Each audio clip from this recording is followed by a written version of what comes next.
Greetings all, I'm Dubious Khan, and welcome into the Idiot Box, a showcase of the best, worst, and weirdest that television has to offer.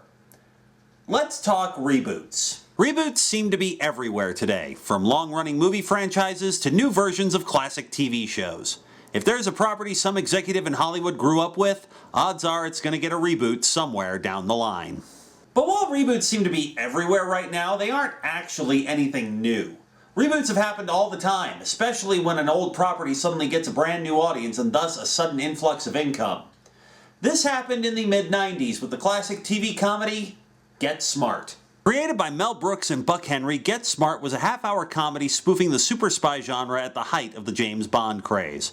The show starred Don Adams and Barbara Feldon as the super spy duo of Maxwell Smart and the never-named Agent 99 as they fought the forces of the criminal organization Chaos on behalf of the super-secret government spy agency Control. The show was a hit, running for 5 seasons from 1965 to 1970, starting on NBC and finishing up on CBS. And while the show was cancelled, it never really went away, staying in syndicated reruns, getting a major motion picture in 1980 entitled The Nude Bomb, which was retitled for television as The Return of Maxwell Smart, a reunion TV movie on ABC in 1989, and of course its own big-budget movie reboot in 2008 starring Steve Carell and Anne Hathaway.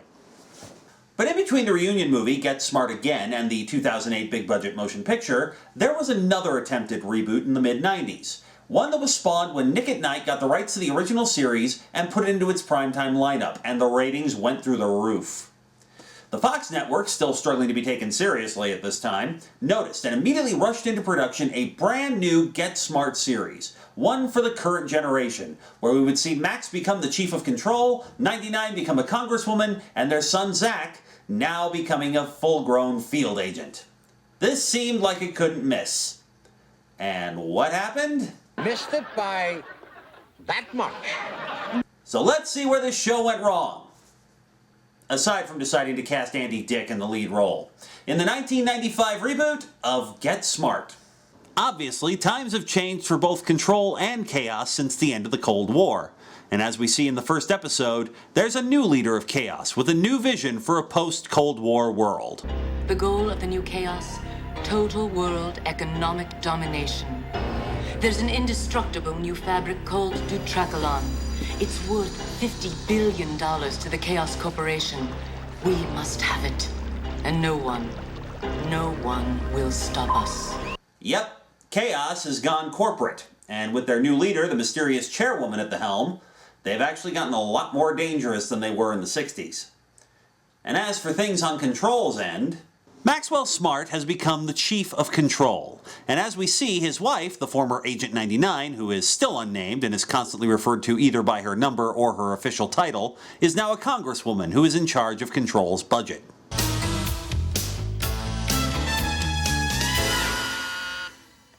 Yes? The congresswoman's here. Oh, send her in. Max, I just came from my committee. I've got so much to tell you. Aren't you going to say hello, 99? Hi, Max. We were in closed session with the president for 4 hours. 99, ever since you won that stupid election, it's been business, business, business. We all agreed that the new Chaos Corporation poses an economic threat too big to ignore. You're not going to ask how I am, right? I'm sorry, Max. How are you? Don't ask. Max, we've been through this over and over. I needed to try something new. But 99, I never get to see you anymore. You're always out of town on my birthday, New Year's Eve.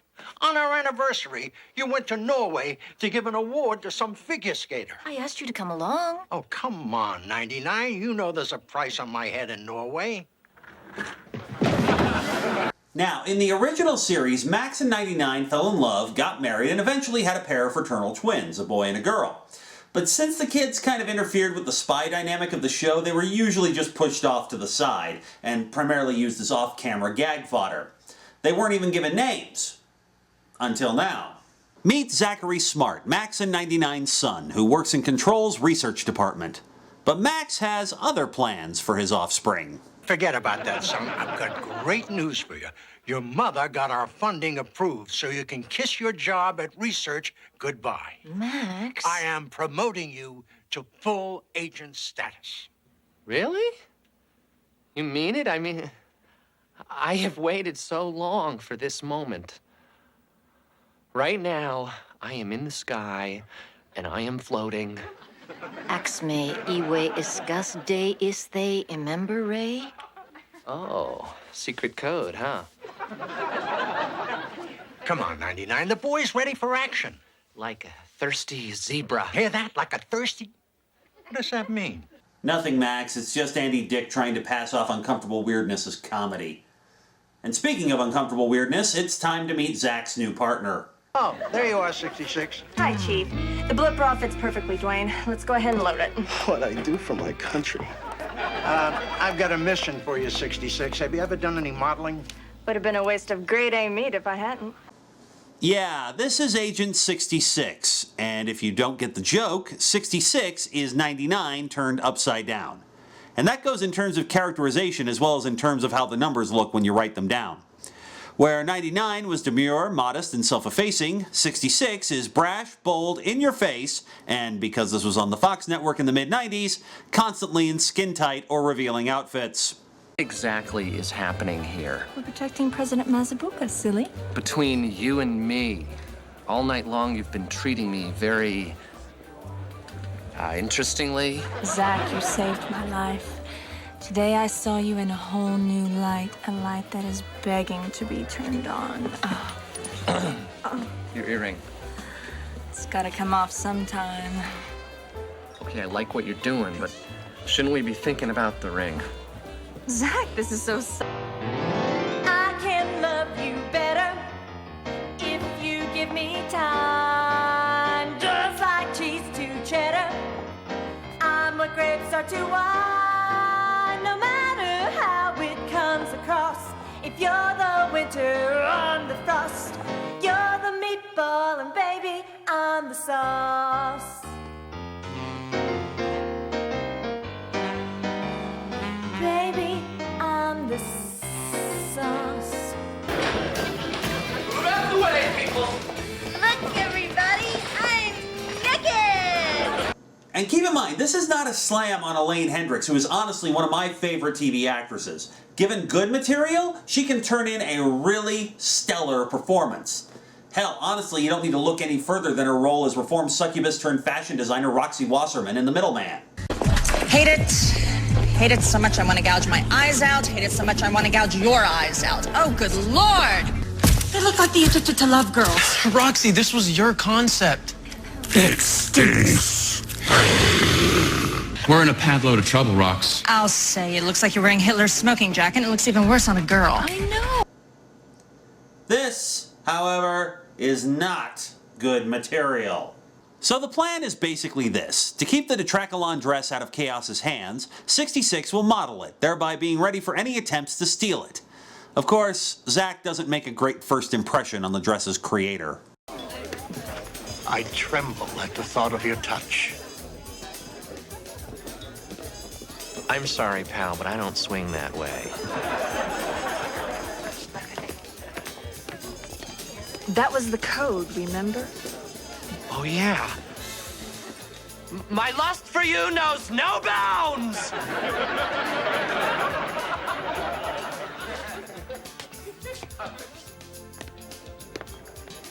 I thought you people were professionals.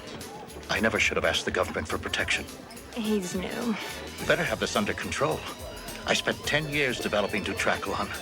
I've got buyers here from all over the world. If Chaos gets that dress... Mr. Winters, if I'm going to model that dress, you have to trust me. Once I slip it over my creamy white skin, no wiki people will take it away. You're in very, very good hands, Mr. Winters. I can see that now. Oh, that's my little goose. Let's get you a weenie. Don't do anything stupid. Put the comma where you like. Oh, Jesus Christ, what the hell is this? Frank Miller's gritty reboot of Get Smart? No, you're thinking of Mark Millar's The Secret Service, otherwise known as Kingsman. Oh, right, thanks. I was beginning... Wait a minute, did you just sneak a cameo into my review? Who, me? No. Oh, no, that's ridiculous. Of course not. Why would you even suggest such a thing? It's just patently absurd. Good. Now, where was I? Naturally, despite the plan, Chaos manages to steal the dress and coincidentally give the show an excuse to show 66 in her underwear. After a bit involving the new and improved Cone of Silence, which works about as well as the original Cone of Silence, 66 and Zack report back to Max on their findings. Dress was stolen by a designer named Lars. Well, we've got to get it back. He probably took the dress to his factory. I can get it back, but I should go alone. It's much too dangerous for the boy. I eat danger for breakfast, baby. 66, you're going to need back. You eat danger for breakfast? Would you believe lunch? Don't do that. Yes, by all means, please, Andy, don't do that. Let the actual comedian in the room do the jokes. Sneaking into Lars's factory, Zack tries a sound effects pen to create a diversion for 66. It doesn't work, so he has this brilliant idea. Excuse me. Lars sucks.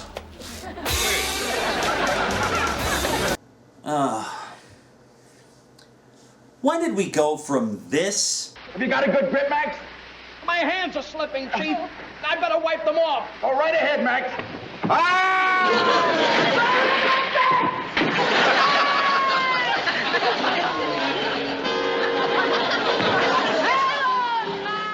To this.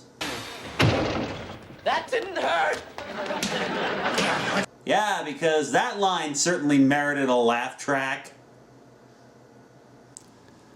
Meanwhile, 66 sneaks around looking for the dress. Or does she? You.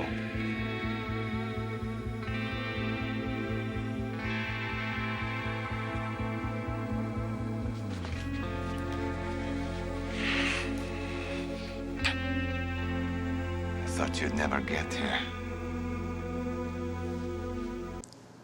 Discovering 66's betrayal, Zack tries to get a hold of his father.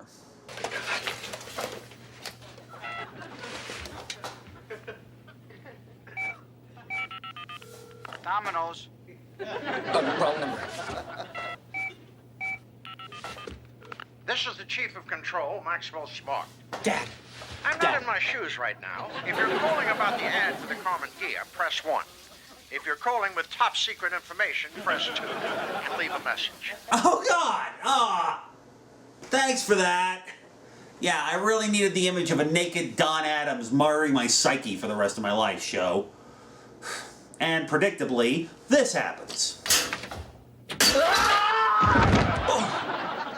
That didn't hurt. Hang on, are you actually trying to turn that into a catchphrase?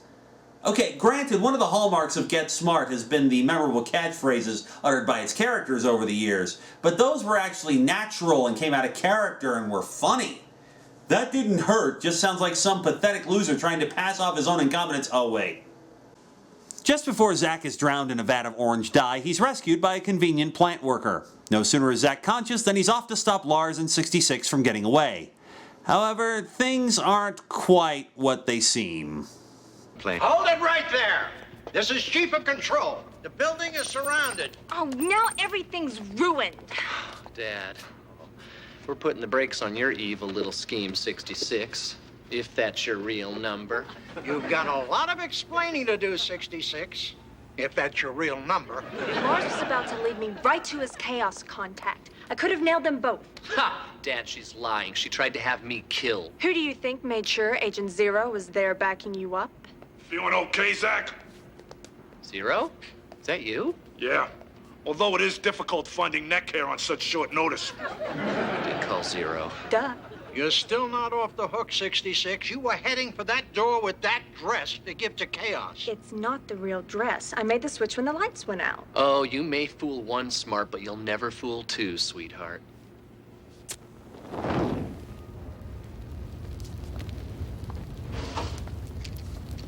Well, there's always a first time. So this is 66, huh?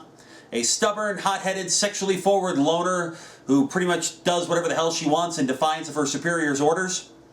I mean, good God, did the writers just have a checklist of every cliche involved in the 90s action hero stereotype? Because 66 hits them all. Except for one. The most important one. Actually being likable. Lars attempts to kill 66, but both Max and Zach get in the way, with Zach being the one who takes the bullet. Is he dead? We can only hope.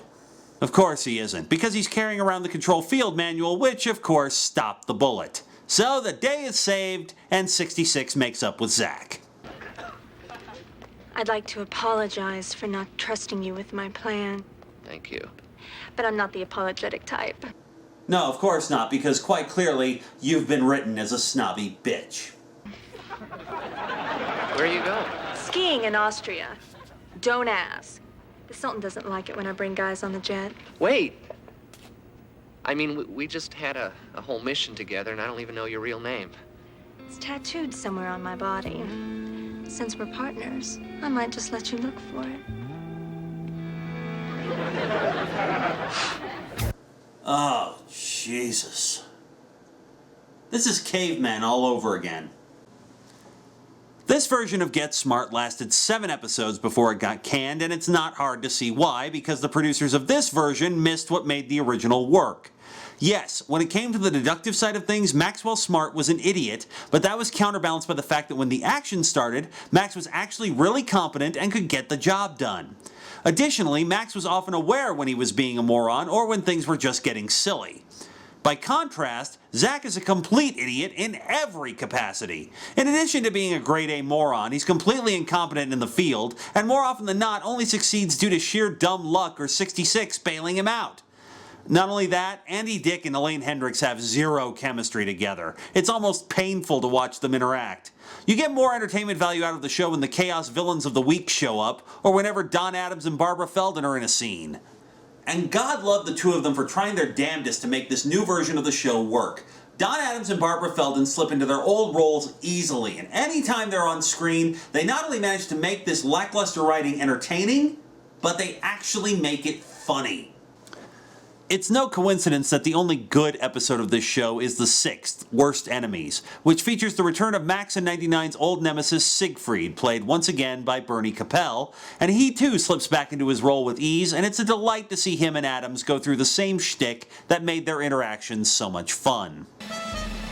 Drop it! So we meet again. Smart. Siegfried, I thought chaos had put you out to pasture. Those bureaucratic fools. I've overthrown democracies, brought the world to the brink of war, and was a 5-time Chaos Employee of the Month. And how do they show their gratitude? Pfft. No gold watch, no dinner, no well-endowed Fräulein popping out of a strudel. Nothing! You did get my card, didn't you? Yes, very thoughtful. Starker and I needed the cheering up. How is Stalker? Very well. He has a small shoe repair kiosk at the Heidelberg train station. He married a lovely Chinese girl. Enough. We are former chaos. We don't reminisce here. As I mentioned, the show lasted 7 episodes before being cancelled, and honestly, it looks like the writing was on the wall even before then, because Andy Dick was already working on news radio before this series had finished its initial run. Now, normally a show like this would be languishing in a vault somewhere, and rightfully so. However, with the release of the 2008 movie, yeah, Sony Pictures went ahead and put the whole thing on DVD, so if you're really curious, you can check it out there. Although, if you want my honest opinion, go watch the original series. You'll thank me for it.